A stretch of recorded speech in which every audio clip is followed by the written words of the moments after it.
ایک دفعہ کا ذکر ہے، روس کے ایک چھوٹے سے گاؤں میں دو بوڑھے میاں بیوی رہتے تھے۔ گاؤں کے تمام لوگ اپنی ضرورت کی سبزیاں اور اناج اپنے ہی کھیتوں میں اگاتے تھے۔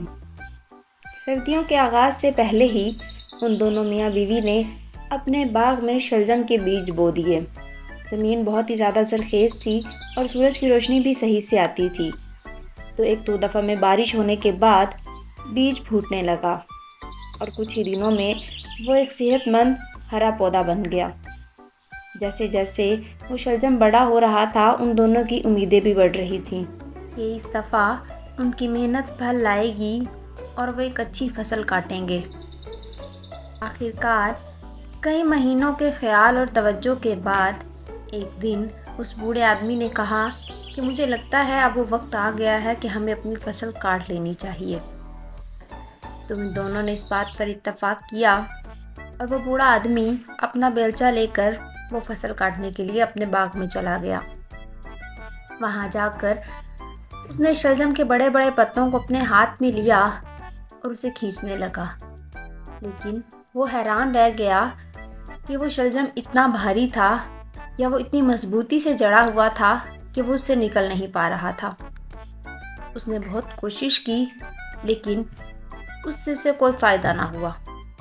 تو آخرکار اس نے اپنی مدد کے لیے اپنی بیوی کو آواز لگائی، تو وہ بوڑھی عورت آئی اور اپنے شوہر کے ساتھ مل کر اس شلجم کو نکالنے لگی۔ لیکن وہ دونوں یہ دیکھ کر بہت حیران ہوئے کہ اب ان دونوں کی طاقت لگ رہی تھی، اس کے باوجود شلجم اپنی جگہ سے ہل بھی نہیں پا رہا تھا۔ آخرکار انہوں نے بیلچہ اٹھایا اور اس کی مدد سے کھدائی کی تاکہ وہ کسی بھی طرح سے شلجم کو وہاں سے نکال سکیں۔ لیکن جیسے جیسے وہ کھدائی کر رہے تھے، ان کی حیرانی میں اضافہ ہو رہا تھا، کیونکہ زمین کے اندر ایک بہت بڑا شلجم موجود تھا۔ وہ دونوں بھی پیچھے ہٹنے والے نہیں تھے اور اب تجسس کی وجہ سے وہ اس شلجم کو وہاں سے نکالنا چاہتے تھے۔ تو انہوں نے اپنی پوتی کو آواز لگائی کہ وہ آ کر ان کی مدد کر دے، جو کہ ایک طاقتور لڑکی تھی۔ تو ان کی پوتی آئی اور اس نے بھی اپنے دادا دادی کے ساتھ مل کر اس شلجم کو کھینچنے کی کوشش کی، لیکن ابھی بھی اس کا کوئی فائدہ نہ ہوا۔ وہ اسے ایسے ہی نہیں چھوڑنا چاہتے تھے، اسی لیے انہوں نے یہ فیصلہ کیا کہ اب انہیں کسی اور کی مدد کی بھی ضرورت ہے۔ تو انہوں نے اپنے فارم پر موجود اپنے پالتو کتے کو بلایا۔ اب جب کہ وہ 4 ہو چکے تھے تو چاروں نے مل کر کوشش کی۔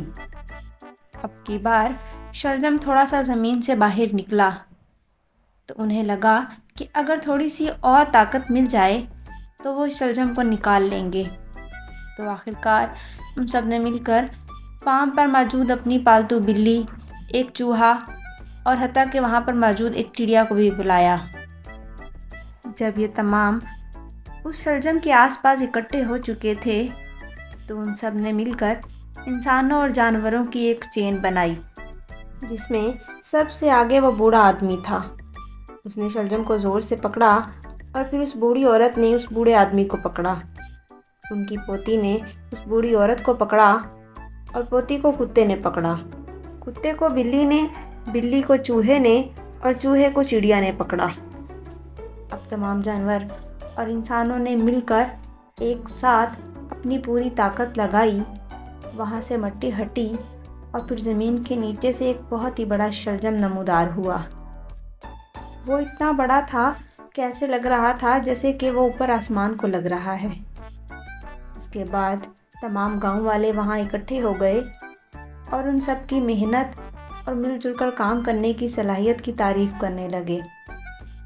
ان دونوں میاں بیوی نے پورے گاؤں والوں کے لیے ایک دعوت کا اہتمام کیا، جہاں پر اسی شلجم کو کاٹ کر اس سے مختلف قسم کے پکوان تیار کیے گئے، اور اس ایک شلجم نے پورے گاؤں والوں کا پیٹ بھرا۔ اس کے بعد بھی اتنا شلجم باقی تھا کہ وہ اسے ساری سردیوں پکا کر کھا سکتے تھے۔ تو اس کہانی کا سبق بہت ہی واضح ہے۔